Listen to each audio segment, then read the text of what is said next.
Tak terasa kita berada di penghujung Ramadan. Semoga kita tidak termasuk orang-orang yang celaka karena tidak mendapat pengampunan dari Allah Subhanahu wa Ta'ala selama bulan Ramadan. Karena memang bulan Ramadan itu penuh dengan ampunan.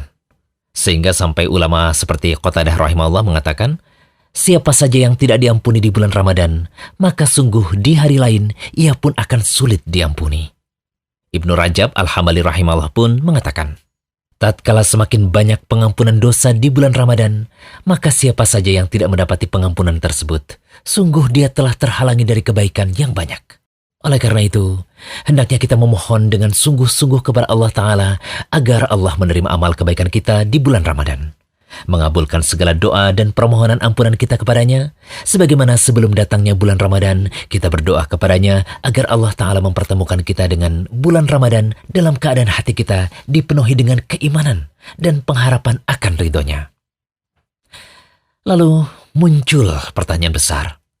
Apa yang tertinggal dalam diri kita setelah Ramadan berlalu? Bekas-bekas kebaikan apa yang terlihat pada diri kita setelah keluar dari madrasah bulan puasa? Apakah bekas-bekas itu hilang seiring dengan berlalunya bulan Ramadan? Apakah amal-amal kebaikan yang terbiasa kita kerjakan di bulan itu pudar setelah bulan puasa berakhir?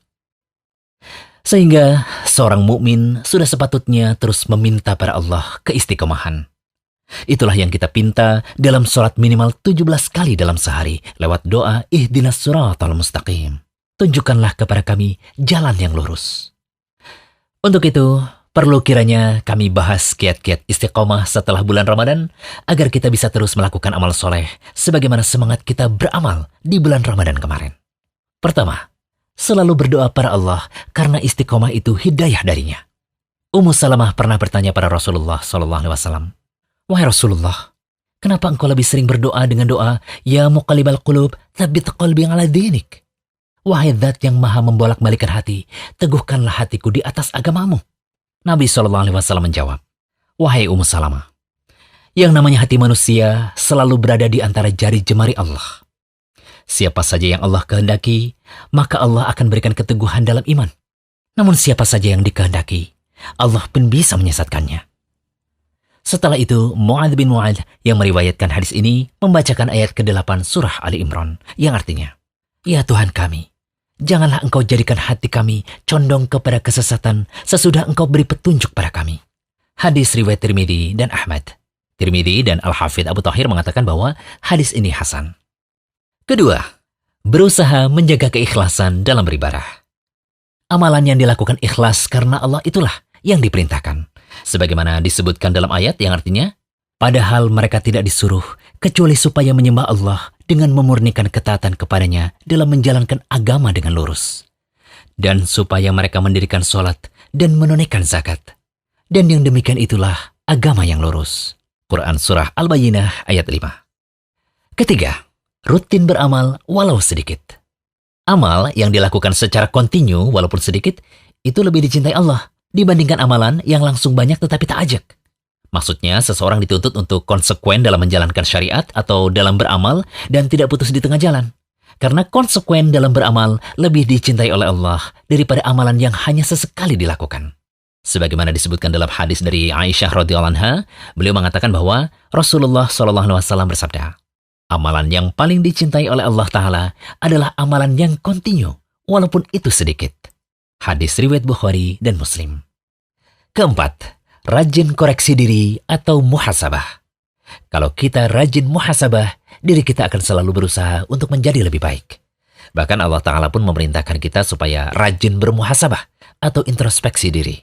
Hal ini sebagaimana ayat ke-18 dalam surat Al-Hasyr yang artinya, hai orang-orang yang beriman, bertakwalah kepada Allah, dan hendaklah setiap diri memperhatikan apa yang telah diperbuatnya untuk hari esok atau akhirat, dan bertakwalah kepada Allah. Sesungguhnya Allah maha mengetahui apa yang kamu kerjakan.